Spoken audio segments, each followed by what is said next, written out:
O Cortiço, de Aloísio Azevedo. Capítulo 1.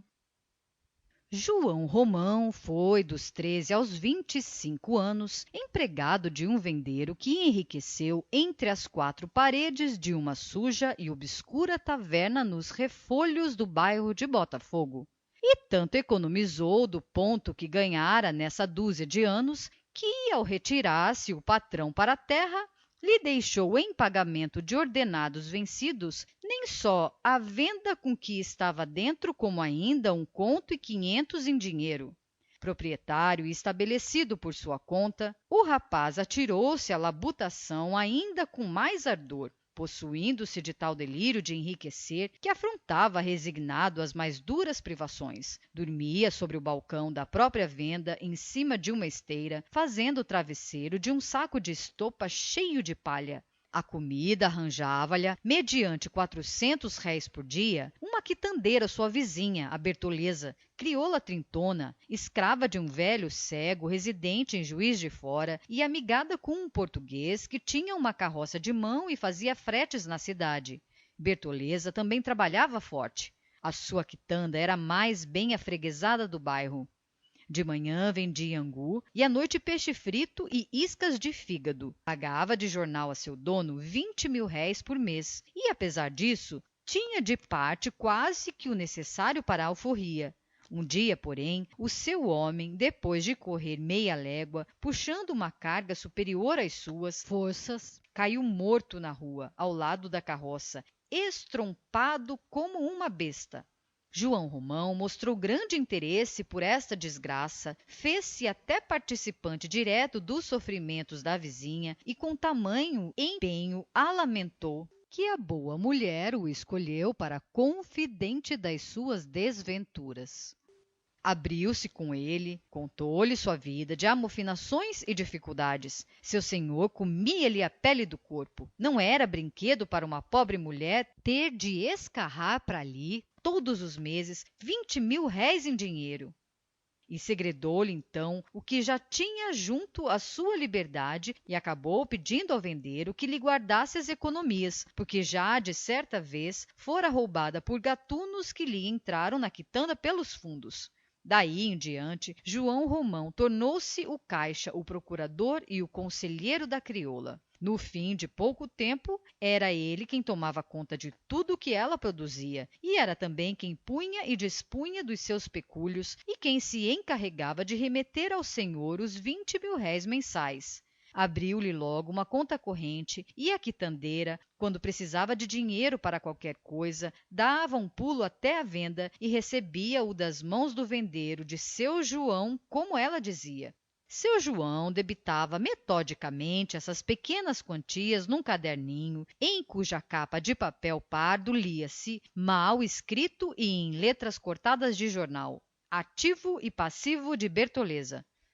E por tal forma foi o taverneiro ganhando confiança no espírito da mulher, que esta afinal nada mais resolvia só por si e aceitava dele cegamente todo e qualquer arbítrio. Por último, se alguém precisava tratar com ela qualquer negócio, nem mais se dava ao trabalho de procurá-la, ia logo direto ao João Romão.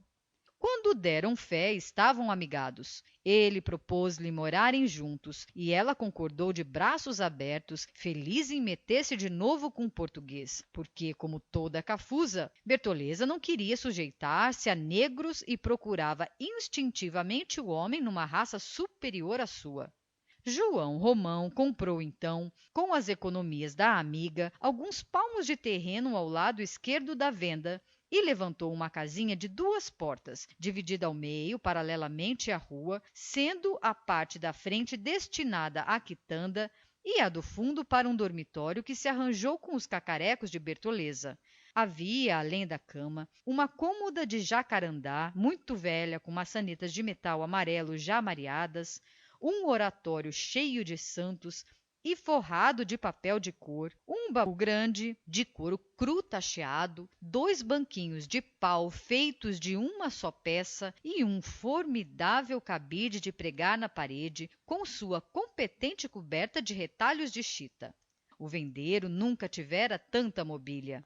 Agora, disse ele à crioula, as coisas vão correr melhor para você. Você vai ficar forra. Eu entro com o que falta. Nesses dias ele saiu muito à rua e uma semana depois apareceu com uma folha de papel toda escrita que leu em voz alta à companheira. Você agora não tem mais senhor, declarou em seguida a leitura que ela ouviu entre lágrimas agradecidas. Agora está livre. De hora avante, o que você fizer é só seu e mais de seus filhos, se os tiver.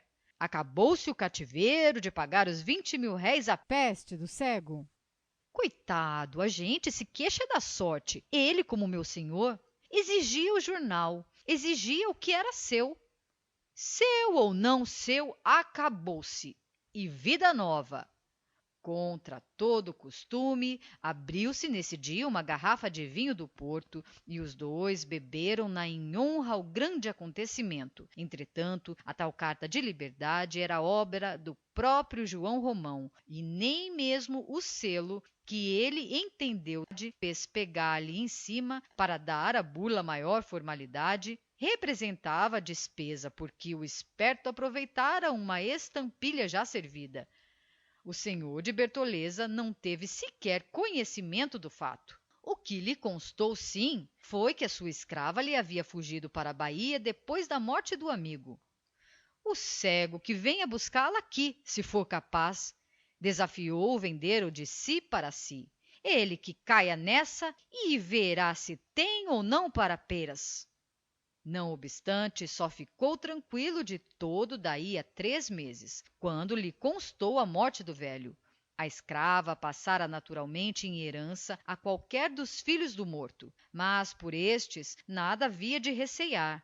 2 pândegos de marca maior que, empolgada legítima, cuidariam de tudo, menos de atirar-se na pista de uma crioula a quem não viam de muitos anos aquela parte. Ora, bastava já, e não era pouco o que lhe tinham sugado durante tanto tempo.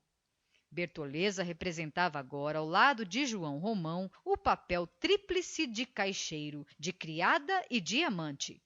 Mourejava a valer, mas de cara alegre. Às 4 da madrugada estava já na faina de todos os dias, aviando o café para os fregueses e depois preparando o almoço para os trabalhadores de uma pedreira que havia para além de um grande capinzal aos fundos da venda. Varria a casa, cozinhava, vendia ao balcão na taverna, quando o amigo andava ocupado lá por fora. Fazia sua quitanda durante o dia, no intervalo de outros serviços, e à noite passava-se para a porta da venda e, defronte de um fogareiro de barro, fritava fígado e frigia sardinhas que Romão ia pela manhã, em mangas de camisa, de tamancos e sem meias, comprar à Praia do Peixe. E o demônio da mulher ainda encontrava tempo para lavar e consertar, além da sua, a roupa do seu homem, que esta, vale a verdade, não era tanta e nunca passava em todo o mês de alguns pares de calças de zuarte e outras tantas camisas de riscado. João Romão não saía nunca ao passeio, nem ia à missa aos domingos. Tudo que rendia a sua venda e mais a quitanda seguia direitinho para a Caixa Econômica e daí então para o banco. Tanto assim que, um ano depois da aquisição da crioula, indo em asta pública algumas braças de terra situadas ao fundo da taverna, arrematou-as logo e tratou, sem perda de tempo, de construir 3 casinhas de porta e janela. Que milagres de esperteza e de economia não realizou ele nessa construção! Servia de pedreiro, amassava e carregava barro, quebrava pedra que o velhaco, fora d'horas, junto com a amiga, furtavam à pedreira do fundo, da mesma forma que subtraíam o material das casas em obra que havia por ali perto. Estes furtos eram feitos com todas as cautelas e sempre coroados do melhor sucesso, graças à circunstância de que nesse tempo a polícia não se mostrava muito por aquelas alturas. João Romão observava durante o dia quais as obras em que ficava material para o dia seguinte e à noite lá estava ele rente, mais a Bertoleza a remover em tábuas, tijolos, telhas, sacos de cal, para o meio da rua, com tamanha habilidade que se não ouvia vislumbre de rumor. Depois, um tomava uma carga e partia para casa, enquanto o outro ficava de alcatéia ao lado do resto, pronto a dar sinal em caso de perigo. E, quando o que tinha ido voltava, seguia então o companheiro, carregado por sua vez. Nada lhes escapava, nem mesmo as escadas dos pedreiros, os cavalos de pau, o banco ou a ferramenta dos marceneiros. E o fato é que aquelas 3 casinhas, tão engenhosamente construídas, foram o ponto de partida do grande cortiço de São Romão. Hoje 4 braças de terra, amanhã 6, depois mais outras. Ia o vendeiro conquistando todo o terreno que se estendia pelos fundos da sua bodega, e à proporção que o conquistava, reproduziam-se os quartos e o número dos moradores, sempre em mangas de camisa, sem domingo nem dia santo, não perdendo nunca ocasião de assenhorar-se do alheio, deixando de pagar todas as vezes que podia e nunca deixando de receber, enganando os fregueses, roubando nos pesos e nas medidas, comprando por 10 réis de mel coado o que os escravos furtavam da casa dos seus senhores, apertando cada vez mais as próprias despesas, empilhando privações sobre privações, trabalhando e mais a amiga como uma junta de bois. João Romão veio afinal a comprar uma boa parte da bela pedreira, que ele todos os dias ao cair da tarde, assentado um instante à porta da venda, contemplava de longe com resignado olhar de cobiça. Pôs lá 6 homens a quebrarem pedra e outros 6 a fazerem lajedos e paralelepípedos, e então principiou a ganhar em grosso, tão em grosso que, dentro de 1 ano e meio, arrematava já todo o espaço compreendido entre as suas casinhas e a pedreira, isto é, umas 80 braças de fundo sobre 20 de frente em plano enxuto e magnífico para construir. Justamente por essa ocasião, vendeu-se também um sobrado que ficava à direita da venda, separado desta apenas por aquelas 20 braças, de sorte que todo o flanco esquerdo do prédio, coisa de uns 20 e tantos metros, despejava para o terreno do vendeiro as suas 9 janelas de peitoril. Comprou-a um tal Miranda, negociante português, estabelecido na Rua do Hospício, com uma loja de fazendas por atacado. Corrida uma limpeza geral no casarão, mudar-se-ia ele para lá com a família, pois que a mulher, dona Estela, senhora pretensiosa e com fumaças de nobreza, já não podia suportar a residência no centro da cidade, como também sua menina, a Zulmirinha, crescia muito pálida e precisava de largueza para enrijar e tomar corpo. Isto foi o que disse o Miranda aos colegas, porém a verdadeira causa da mudança estava na necessidade, que ele reconhecia urgente, de afastar dona Estela do alcance dos seus caixeiros. Dona Estela era uma mulherzinha levada da breca. Achava-se casada havia 13 anos e durante esse tempo dera ao marido toda sorte de desgostos. Ainda antes de terminar o 2º ano de matrimônio, o Miranda pilhou-a em flagrante delito de adultério. Ficou furioso e seu primeiro impulso foi de mandá-la para o diabo junto com o cúmplice. Mas a sua casa comercial garantia-se com o dote que ela trouxera, uns 80 contos em prédios e ações da dívida pública, de que se utilizava o desgraçado tanto quanto lhe permitia o regime dotal. Além de que o rompimento brusco seria obra para escândalo, e segundo a sua opinião, qualquer escândalo doméstico ficava muito mal a um negociante de certa ordem. Prezava, acima de tudo, a sua posição social e tremia só com a idéia de ver-se novamente pobre, sem recursos e sem coragem para recomeçar a vida, depois de se haver habituado a umas tantas regalias e afeito à hombridade de português rico que já não tem pátria na Europa. Acovardado defronte destes raciocínios, contentou-se com uma simples separação de leitos e os 2 passaram a dormir em quartos separados. Não comiam juntos e mal trocavam entre si uma ou outra palavra constrangida, quando qualquer inesperado acaso os reunia a contragosto. Odiavam-se, cada qual sentia pelo outro um profundo desprezo, que pouco a pouco se foi transformando em repugnância completa. O nascimento de Zulmira veio agravar ainda mais a situação. A pobre criança, em vez de servir de elo aos dois infelizes, foi antes um novo isolador que se estabeleceu entre eles. Estela a amava menos do que lhe pedia o instinto materno por supô-la filha do marido, e este a detestava porque tinha convicção de não ser seu pai. Uma bela noite, porém, o Miranda, que era homem de sangue esperto e orçava então pelos seus 35 anos, sentiu-se em insuportável estado de lubricidade. Era tarde já e não havia em casa alguma criada que lhe pudesse valer.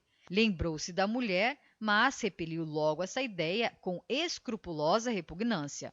Continuava a odiá-la. Entretanto, este mesmo fato da obrigação em que ele se colocou de não servir-se dela, a responsabilidade de desprezá-la, como que ainda mais lhe assanhava o desejo da carne, fazendo da esposa infiel um fruto proibido.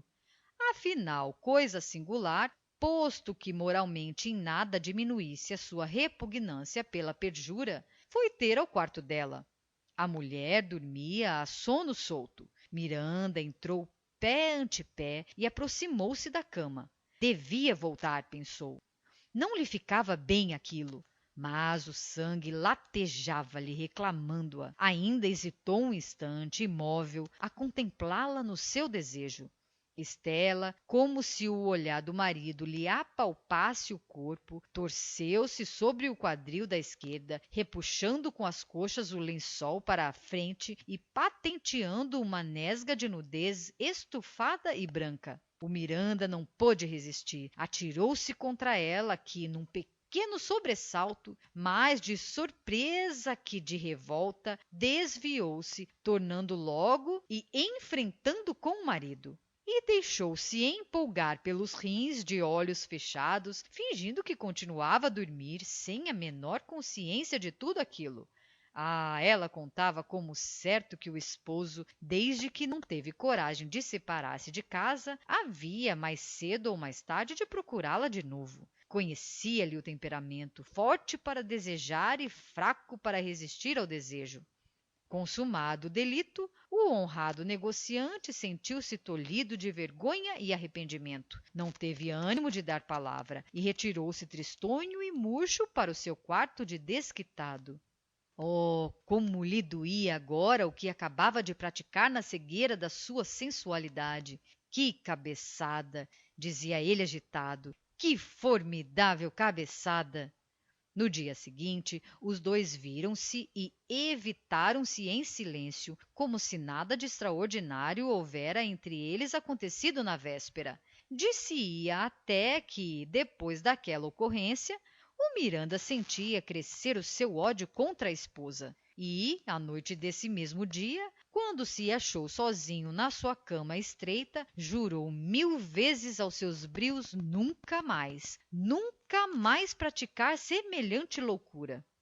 Mas daí a um mês, o pobre homem, acometido de um novo acesso de luxúria, voltou ao quarto da mulher. Estela recebeu-o dessa vez como da primeira, fingindo que não acordava.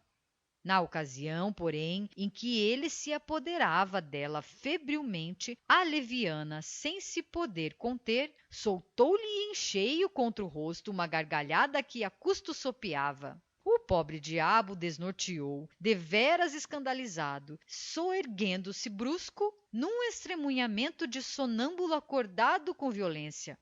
A mulher percebeu a situação e não lhe deu tempo para fugir. Passou-lhe rápido as pernas por cima e, grudando-se-lhe ao corpo, cegou-o com uma metralhada de beijos. Não se falaram. Miranda nunca a tivera, nem nunca a vira assim tão violenta no prazer.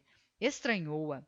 Afigurou-se-lhe estar nos braços de uma amante apaixonada. Descobriu nela o captoso encanto com que nos embebedam as cortesãs amestradas na ciência do gozo venéreo. Descobriu-lhe no cheiro da pele e no cheiro dos cabelos perfumes que nunca lhe sentira.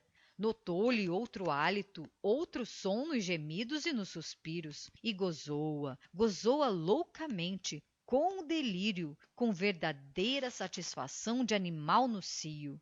E ela também gozou, estimulada por aquela circunstância picante do ressentimento que os desunia, gozou a desonestidade daquele ato que a ambos acanalhava aos olhos um do outro, estorceu-se toda, rangendo os dentes, grunhindo, debaixo daquele seu inimigo odiado, achando-o também agora, como homem, melhor que nunca, sufocando-o nos seus braços nus, metendo-lhe pela boca a língua úmida e em brasa. Depois, num arranco de corpo inteiro, com um soluço gutural e estrangulado, arquejante e convulsa, estatelou-se num abandono de pernas e braços abertos, a cabeça para o lado, os olhos moribundos e chorosos, toda ela agonizante, como se a tivessem crucificado na cama. A partir dessa noite, da qual só pela manhã o Miranda se retirou do quarto da mulher, estabeleceu-se entre eles o hábito de uma felicidade sexual tão completa como ainda não a tinham desfrutado, posto que no íntimo de cada um persistisse contra o outro a mesma repugnância moral em nada enfraquecida.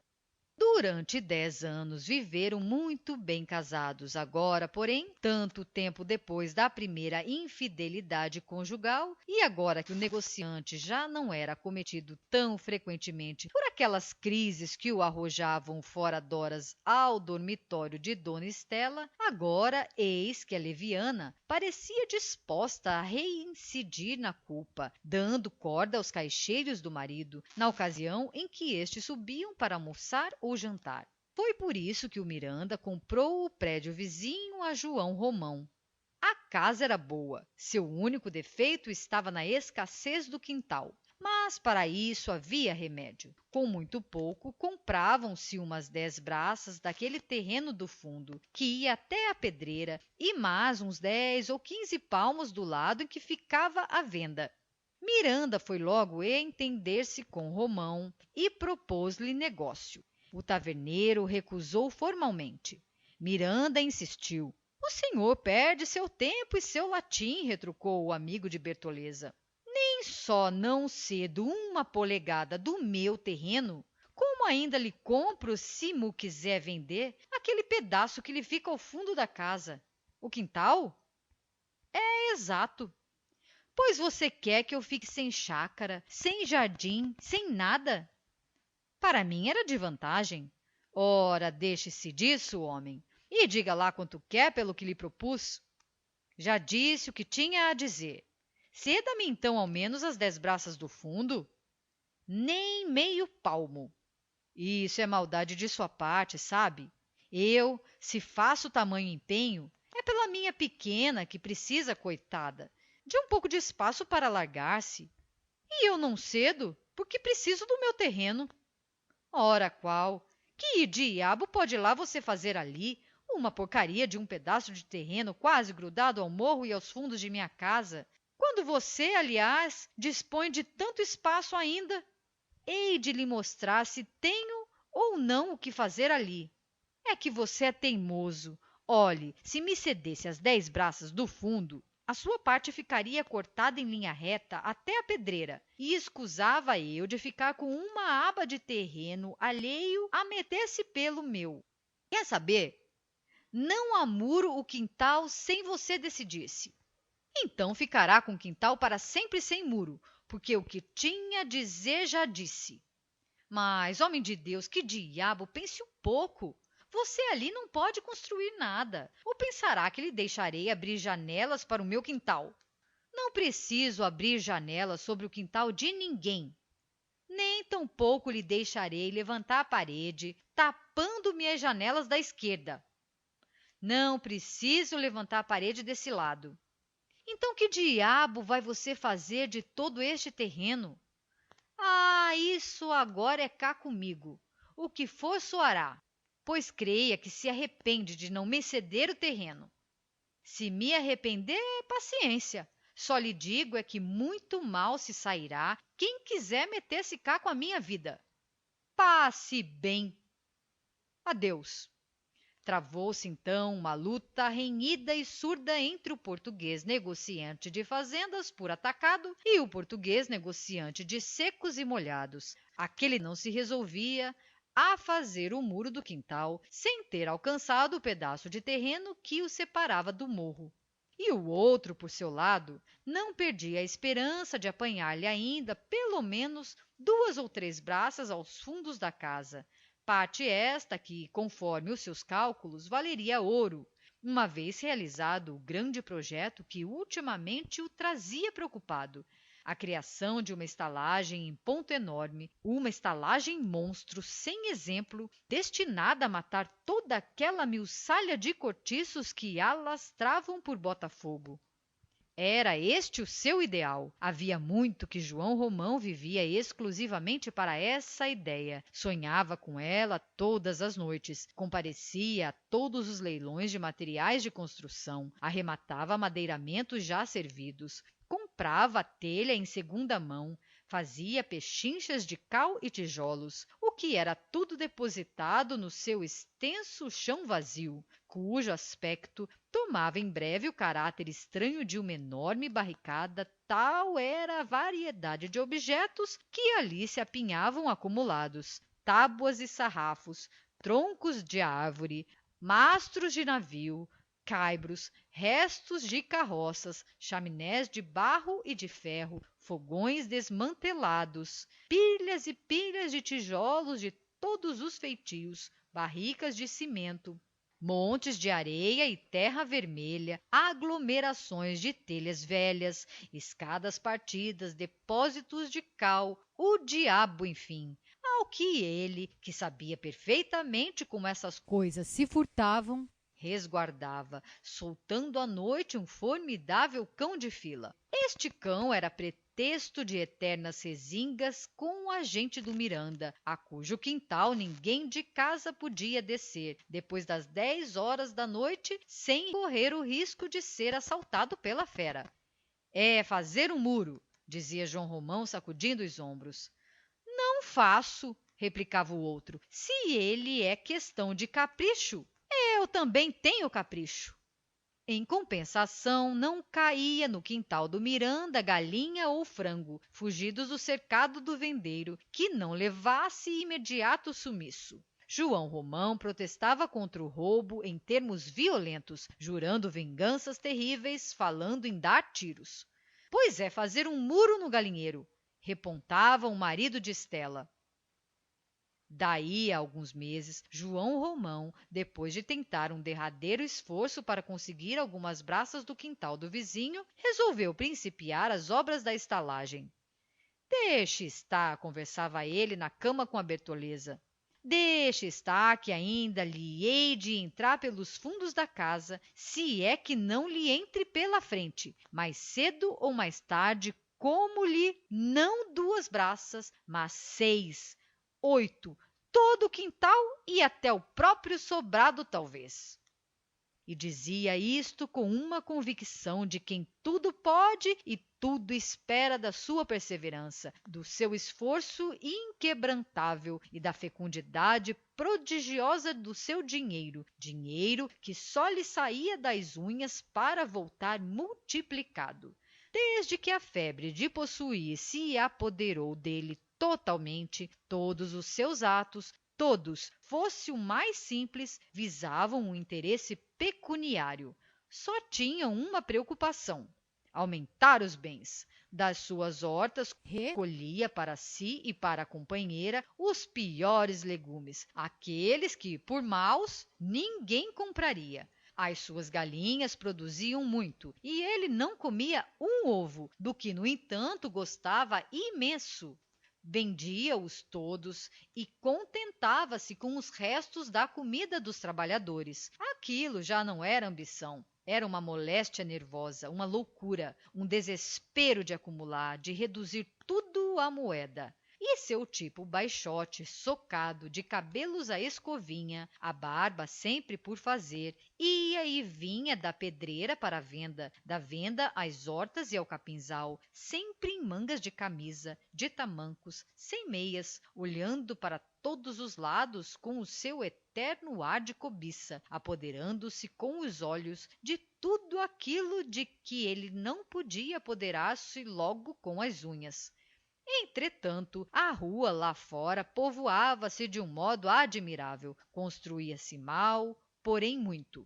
Surgiam chalés e casinhas da noite para o dia, subiam os aluguéis, as propriedades dobravam de valor, montara-se uma fábrica de massas italianas e outra de velas, e os trabalhadores passavam de manhã e às ave-marias, e a maior parte deles ia comer à casa de pasto que João Romão arranjara aos fundos da sua venda. Abriram-se novas tavernas. Nenhuma, porém, conseguia ser tão afreguesada como a dele. Nunca o seu negócio fora tão bem, nunca o finório vendera tanto. Vendia mais agora, muito mais que nos anos anteriores. Teve até de admitir caixeiros. As mercadorias não lhe paravam nas prateleiras. O balcão estava cada vez mais lustroso, mais gasto, e o dinheiro a pingar, vintém por vintém, dentro da gaveta e a escorrer da gaveta para a burra, aos 50 e aos 100 mil réis, e da burra para o banco, aos contos e aos contos. Afinal, já não lhe bastava sortir o seu estabelecimento nos armazéns fornecedores. Começou a receber alguns gêneros diretamente da Europa. O vinho, por exemplo, que ele dantes comprava aos quintos nas casas de atacado, vinha-lhe agora de Portugal às pipas, e de cada um fazia 3 com água e cachaça, e despachava faturas de barris de manteiga, de caixas de conserva, caixões de fósforos, azeite, queijos, louça e muitas outras mercadorias. Criou armazéns para depósito, aboliu a quitanda e transferiu o dormitório, aproveitando o espaço para ampliar a venda, que dobrou de tamanho e ganhou mais 2 portas. Já não era uma simples taverna, era um bazar em que se encontrava de tudo: objetos de armarinho, ferragens, porcelanas, utensílios de escritório, roupa de riscado para os trabalhadores, fazenda para roupa de mulher, chapéus de palha próprios para o serviço ao sol, perfumarias baratas, pentes de chifre, lenços com versos de amor e anéis e brincos de metal ordinário. E toda a gentalha daquelas redondezas ia cair lá, ou então ali ao lado, na casa de pasto, onde os operários das fábricas e os trabalhadores da pedreira se reuniam depois do serviço e ficavam bebendo e conversando até às 10 horas da noite, entre o espesso fumo dos cachimbos, do peixe frito em azeite e dos lampiões de querosene. Era João Romão quem lhes fornecia tudo, até dinheiro adiantado, quando algum precisava. Por ali não se encontrava jornaleiro cujo ordenado não fosse inteirinho parar às mãos do velhaco. E sobre este cobre, quase sempre emprestado aos tostões, cobrava juros de 8% ao mês, um pouco mais do que levava aos que garantiam a dívida com penhores de ouro ou prata. Não obstante, as casinhas do cortiço, à proporção que se atamancavam, enchiam-se logo sem mesmo dar tempo a que as tintas secassem. Havia grande avidez em alugá-las. Aquele era o melhor ponto do bairro para a gente do trabalho. Os empregados da pedreira preferiam todos morar lá, porque ficavam a 2 passos da obrigação. O Miranda rebentava de raiva. Um cortiço! Exclamava ele possesso. Um cortiço! Maldito seja aquele vendeiro de todos os diabos! Fazer-me um cortiço debaixo das janelas! Estragou-me a casa, o malvado! E vomitava pragas, jurando que havia de vingar-se e protestando aos berros contra o pó que lhe invadia em ondas as salas e contra o infernal barulho dos pedreiros e carpinteiros que levavam a martelar de sol a sol. o que, aliás, não impediu que as casinhas continuassem a surgir uma após outra e fossem logo se enchendo, a estenderem-se unidas por ali afora, desde a venda até quase ao morro, e depois redobrassem para o lado do Miranda e avançassem sobre o quintal deste, que parecia ameaçado por aquela serpente de pedra e cal. O Miranda mandou logo levantar o muro. Nada!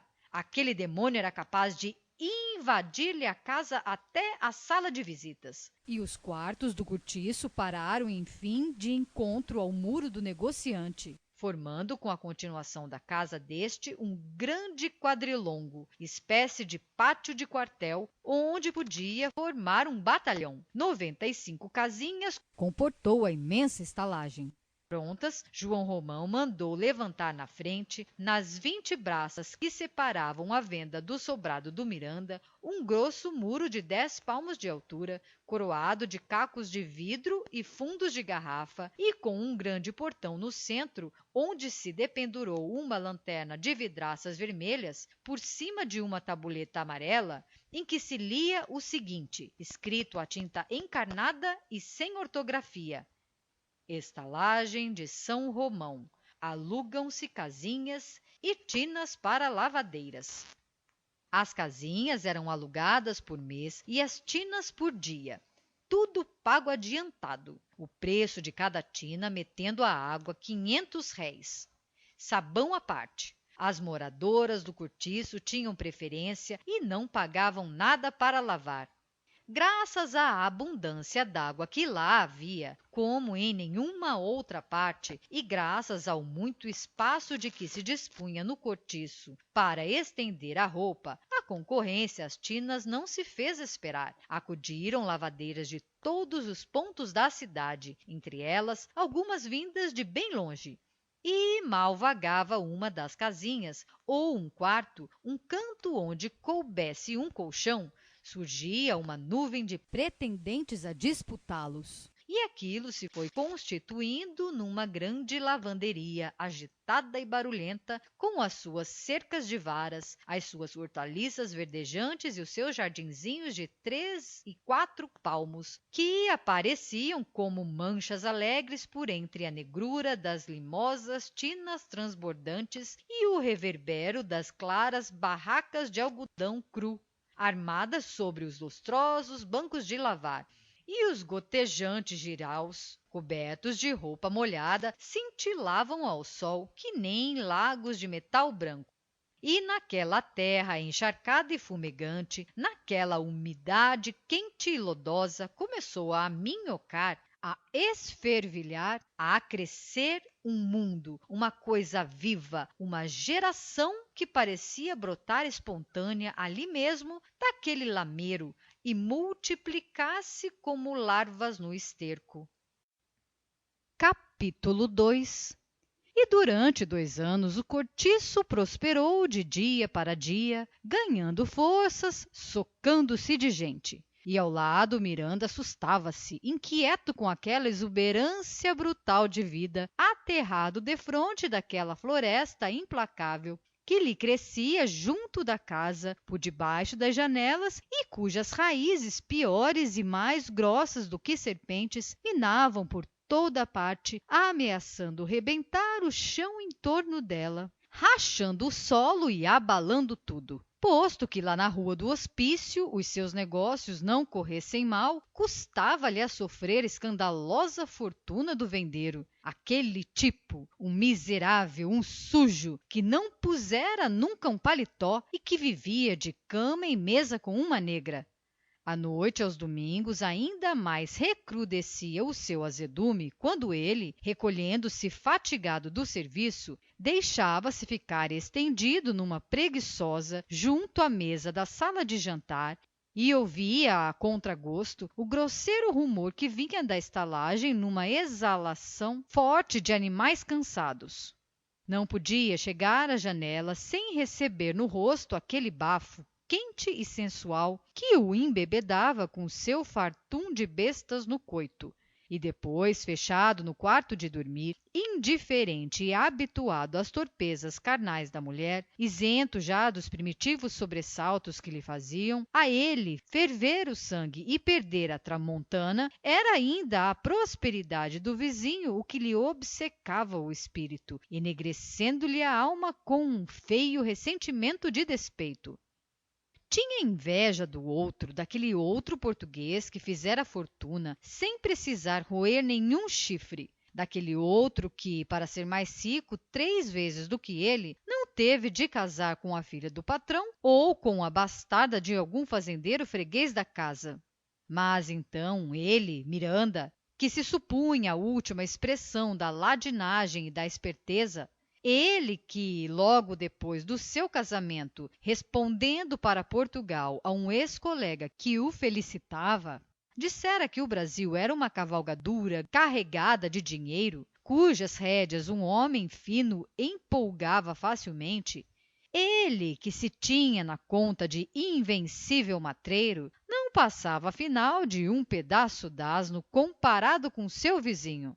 Pensara fazer-se senhor do Brasil e fizera-se escravo de uma brasileira mal educada e sem escrúpulos de virtude. Imaginara-se talhado para grandes conquistas e não passava de uma vítima ridícula e sofredora. Sim, no fim de contas, qual fora a sua África? Enriquecera um pouco, é verdade, mas como? A que preço? Hipotecando-se a um diabo que lhe trouxera 80 contos de réis, mas incalculáveis milhões de desgostos e vergonhas. Arranjara a vida, sim, mas teve de aturar eternamente uma mulher que ele odiava. E do que afinal lhe aproveitara tudo isso? Qual era afinal a sua grande existência? Do inferno da casa para o purgatório do trabalho e vice-versa. Invejável sorte, não havia dúvida. Na dolorosa incerteza de que Zulmira fosse sua filha, o desgraçado nem sequer gozava o prazer de ser pai. Se ela, em vez de nascer de Estela, for uma enjeitadinha recolhida por ele, é natural que a amasse, e então a vida lhe correria de outro modo. Mas naquelas condições a pobre criança nada mais representava que o documento vivo do ludibrio materno, e o Miranda estendia até a inocentezinha o ódio que sustentava contra a esposa. Uma espiga tal da sua vida. Fui uma besta, resumiu ele em voz alta, apeando-se da cama onde se havia recolhido inutilmente. E pôs-se a passear no quarto, sem vontade de dormir, sentindo que a febre daquela inveja lhe estorricava os miolos. Feliz e esperto era o João Romão. Esse sim, senhor. Para esse é que havia de ser a vida. Filho da mãe que estava hoje tão livre e desembaraçado como no dia em que chegou da terra sem um vintém de seu. Esse sim que era moço e podia ainda gozar muito, porque quando mesmo viesse a casar e a mulher lhe saísse uma outra Estela, era só mandá-la para o diabo com um pontapé. Podia fazê-lo. Para esse é que era o Brasil. Fui uma besta, repisava ele, sem conseguir conformar-se com a felicidade do vendeiro. Uma grandíssima besta. No fim de contas, que diabo possuo eu? Uma casa de negócio da qual não posso separar-me sem comprometer o que lá está enterrado. Um capital metido numa rede de transações que não se liquidam nunca e cada vez mais se complicam e mais me grudam ao estupor desta terra, onde deixarei a casca. Que tenho de meu se a alma do meu crédito é o dote, que me trouxe aquela sem-vergonha e que a ela me prende como a peste da casa comercial me prende a esta costa da África? Foi da supuração fétida destas ideias que se formou no coração vazio do Miranda um novo ideal: o título. Faltando-lhe temperamento próprio para os vícios fortes que enchem a vida de um homem, sem família a quem amar e sem imaginação para poder gozar com as prostitutas, o náufrago agarrou-se àquela tábua, como um agonizante, consciente da morte que se apega à esperança de uma vida futura. A vaidade de Estela, que a princípio lhe tirava dos lábios incrédulos sorrisos de mofa, agora lhe comprazia à farta. Procurou capacitar-se de que ela com efeito herdara sangue nobre e que ele, por sua vez, se não o tinha herdado, trouxera-o por natureza própria, o que devia valer mais ainda. E desde então principiou a sonhar com um baronato, fazendo disso o objeto querido da sua existência, muito satisfeito no íntimo por ter afinal descoberto uma coisa em que podia empregar dinheiro sem ter nunca mais de restituí-lo à mulher, nem ter de deixá-lo a pessoa alguma. Semelhante preocupação modificou-o em extremo. Deu logo para fingir-se escravo das conveniências, afetando escrúpulos sociais, empertigando-se quanto podia e disfarçando a sua inveja pelo vizinho com um desdenhoso ar de superioridade condescendente. Ao passar-lhe todos os dias pela venda, cumprimentava-o com proteção, sorrindo sem rir e fechando logo a cara em seguida, muito sério. Dados os primeiros passos para a compra do título, abriu a casa e deu festas. A mulher, posto que lhe apontassem já os cabelos brancos, rejubilou com isso. Zulmira tinha então 12 para 13 anos e era o tipo acabado da Fluminense. Pálida, magrinha, com pequeninas manchas roxas nas mucosas do nariz, das pálpebras e dos lábios, faces levemente pintalgadas de sardas. Respirava o tom úmido das flores noturnas, uma brancura fria de magnólia, cabelos castanho claro, mãos quase transparentes, unhas moles e curtas como as da mãe, dentes pouco mais claros do que a cútis do rosto, pés pequenos, quadril estreito, mas os olhos grandes, negros, vivos e maliciosos. Por essa época, justamente, chegava de Minas, recomendado ao pai dela, o filho de um fazendeiro importantíssimo que dava belos lucros à casa comercial do Miranda e que era talvez o melhor freguês que este possuía do interior. O rapaz chamava-se Henrique. Tinha 15 anos e vinha terminar na corte alguns preparatórios que lhe faltavam para entrar na academia de medicina. Miranda hospedou-o no seu sobrado da Rua do Hospício, mas o estudante queixou-se, no fim de alguns dias, de que aí ficava mal acomodado e o negociante, a quem não convinha desagradar-lhe, carregou com ele para sua residência particular de Botafogo. Henrique era bonitinho, cheio de acanhamentos, com umas delicadezas de menina. Parecia muito cuidadoso dos seus estudos e tão pouco extravagante e gastador que não despendia um vintém fora das necessidades de primeira urgência. De resto, a não ser de manhã para as aulas, que ia sempre com o Miranda, não arredava pé de casa senão em companhia da família deste. Dona Estela, ao cabo de pouco tempo, mostrou por ele estima quase maternal e encarregou-se de tomar conta da sua mesada posta pelo negociante, visto que o Henriquinho tinha ordem franca do pai. Nunca pedia dinheiro. Quando precisava de qualquer coisa, reclamava-a de Dona Estela, que por sua vez encarregava ao marido de comprá-la, sendo o objeto lançado na conta do fazendeiro com uma comissão de usuário. Sua hospedagem custava 250.000 réis por mês, do que ele, todavia, não tinha conhecimento nem queria ter. Nada lhe faltava e os criados da casa o respeitavam como a um filho do próprio senhor. À noite, às vezes, quando o tempo estava bom, Dona Estela saía com ele, a filha e um moleque, o Valentim, a darem uma volta até à praia e, em tendo convite para qualquer festa em casa das amigas, levava-o em sua companhia. A criadagem da família do Miranda compunha-se de Isaura, mulata ainda moça, moleirona e tola, que gastava todo o vintenzinho que pilhava em comprar capilé na venda de João Romão. Uma negrinha virgem, chamada Leonor, muito ligeira e viva, lisa e seca como um moleque, conhecendo de orelha, sem lhe faltar um termo, a vasta tecnologia da obscenidade, e dizendo, sempre que os caixeiros ou fregueses da taberna, só para mexer com ela, lhe Davam atracações. Olha que eu me queixo ao juiz de Orfe. E, finalmente, o tal Valentim, filho de uma escrava que foi de Dona Estela e a quem esta havia alforriado.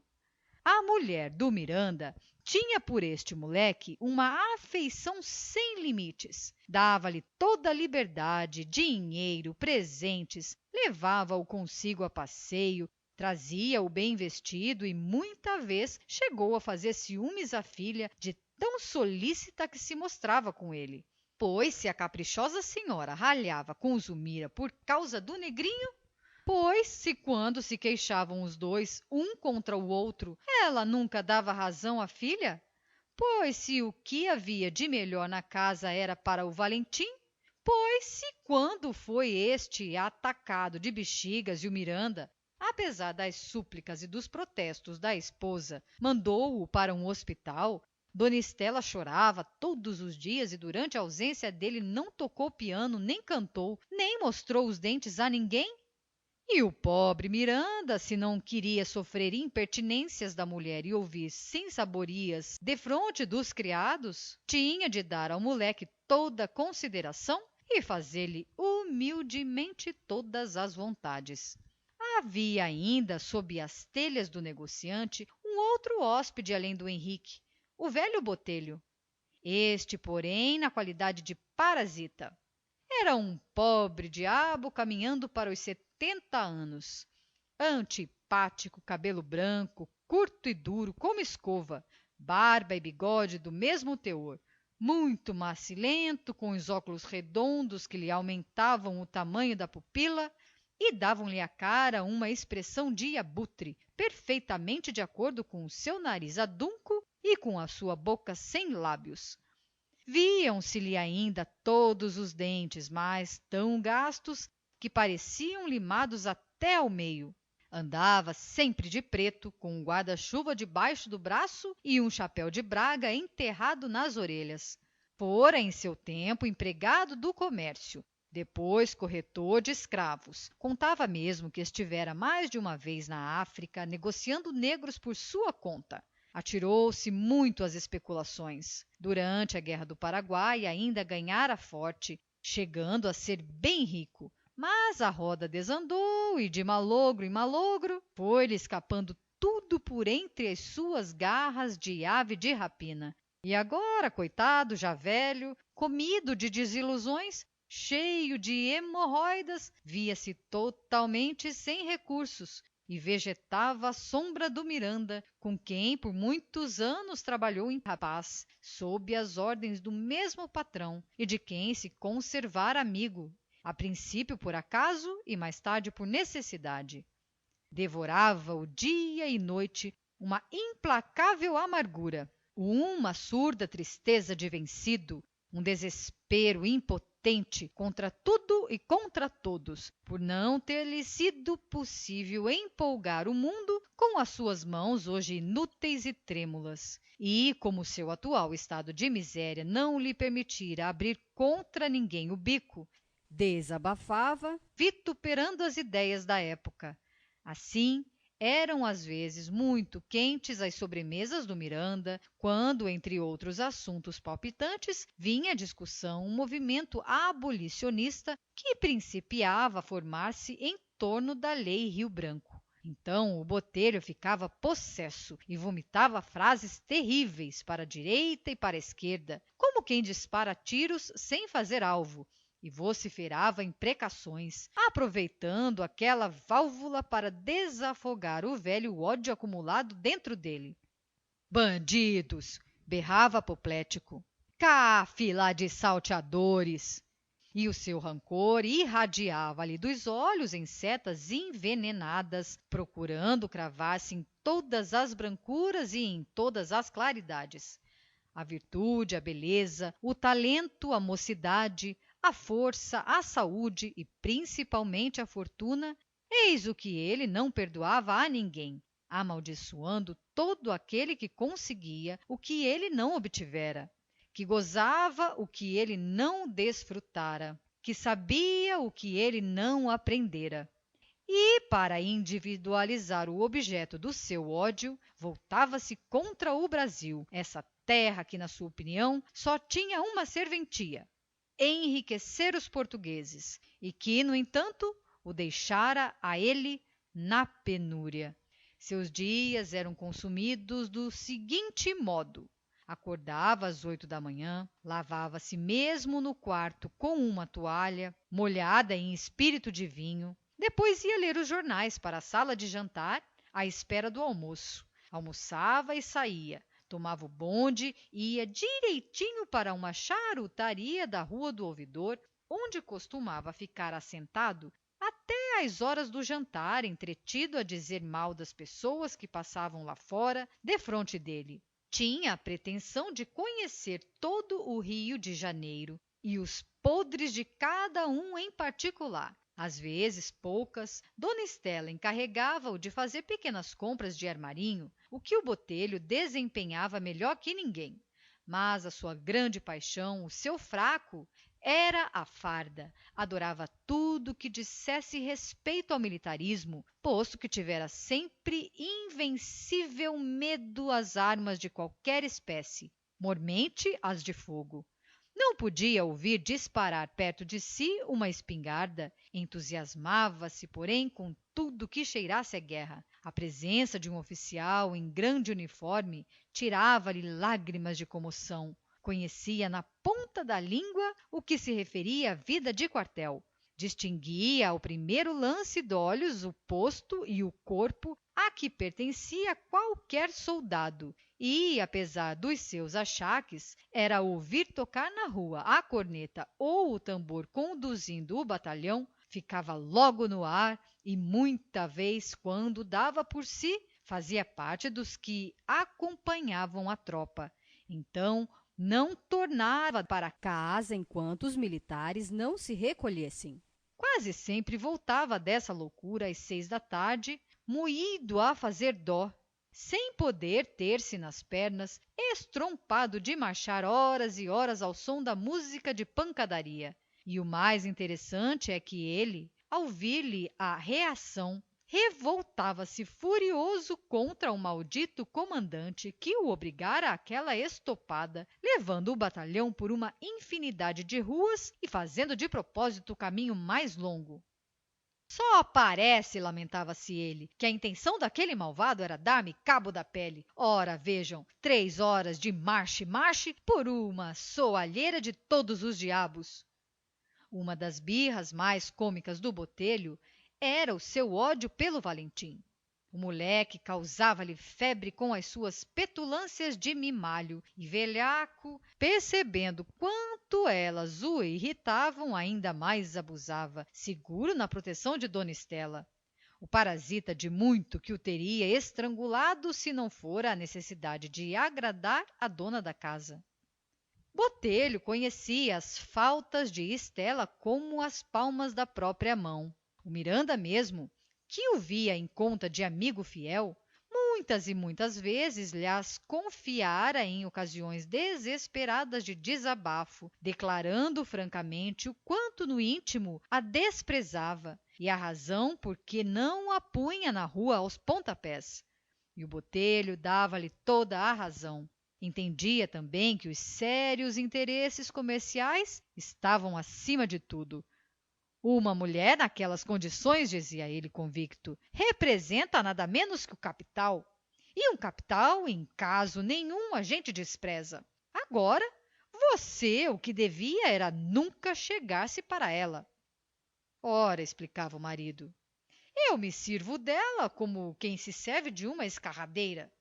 O parasita, feliz por ver quanto o amigo aviltava a mulher, concordava em tudo plenamente, dando-lhe um carinhoso abraço de admiração. Mas, por outro lado, quando ouvia Estela falar do marido, com infinito desdém e até com asco, ainda mais resplandecia de contente. Você quer saber?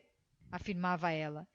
Eu bem que percebo quanto aquele traste do senhor meu marido me detesta, mas isso tanto se me dá como a primeira camisa que vesti. Desgraçadamente para nós, mulheres de sociedade, não podemos viver sem o esposo quando somos casadas. De forma que tenho de aturar o que me caiu em sorte, quer goste dele, quer não goste. Juro-lhe, porém, que se consinto que o Miranda se chegue às vezes para mim, é porque entendo que paga mais a pena ceder do que puxar discussão com uma besta daquela ordem. O Botelho, com a sua encanecida experiência do mundo, nunca transmitia a nenhum dos dois o que cada Qual lhe dizia contra o outro. tanto assim que, certa ocasião, recolhendo-se à casa incomodado, em hora que não era do seu costume, ouviu, ao passar pelo quintal, sussurros de vozes abafadas que pareciam vir de um canto afogado de verdura, onde em geral não ia ninguém. Encaminhou-se para lá em bicos de pés e, sem ser percebido, descobriu Estela entalada entre o muro e o Henrique. Deixou-se ficar espiando, Sem tugir, nem mugir, e só quando os dois se separaram foi que ele se mostrou. A senhora soltou um pequeno grito e o rapaz, de vermelho que estava, fez-se cor de cera. Mas o Botelho procurou tranquilizá-los, dizendo em voz amiga e misteriosa: isto é uma imprudência que vocês estão fazendo? Estas coisas não é deste modo que se arranjam. Assim como fui eu, podia ser outra pessoa, pois numa casa em que há tantos quartos, ela preciso vir meter-se neste canto do quintal? Nós não estávamos fazendo nada, disse Estela, recuperando o sangue frio. Ah, tornou o velho, aparentando sumo respeito. Então, desculpe, pensei que estivessem. E olhe que, se assim fosse, para mim seria o mesmo, porque acho isso a coisa mais natural do mundo. E entendo que desta vida a gente só leva o que come. Se vi, creia. Foi como se nada visse, porque nada tenho a cheirar com a vida de cada um. A senhora está moça, está na força dos anos. Seu marido não a satisfaz, é justo que o substitua por outro. Ah, isto é o mundo e, se é torto, não fomos nós que o fizemos torto. Até certa idade, todos temos dentro um bichinho carpinteiro que é preciso matar antes que ele nos mate. Não lhes doam as mãos. Apenas acho que, para outra vez, devem ter um pouquinho mais de cuidado e... Está bom, basta, ordenou Estela. Perdão, eu, se digo isto, é para deixá-los bem tranquilos a meu respeito. Não quero, nem por sombra, que se persuadam de que... O Henrique atalhou com a voz ainda comovida. Mas acredite, seu Botelho, que... O velho interrompeu-o, também por sua vez, passando-lhe a mão no ombro e afastando-o consigo. Não tenha receio, que não o comprometerei, menino. E como já estivessem distantes de Estela, segredou-lhe em tom protetor: não torne a fazer isto assim, que você se estraga. Olhe como lhe tremem as pernas. Dona Estela acompanhou-os à distância, vagarosamente, afetando preocupação em compor um ramalhete, cujas flores ela ia colhendo com muita graça, ora toda vergada sobre as plantas rasteiras, ora pondo-se na pontinha dos pés para alcançar os heliotrópos e os manacás.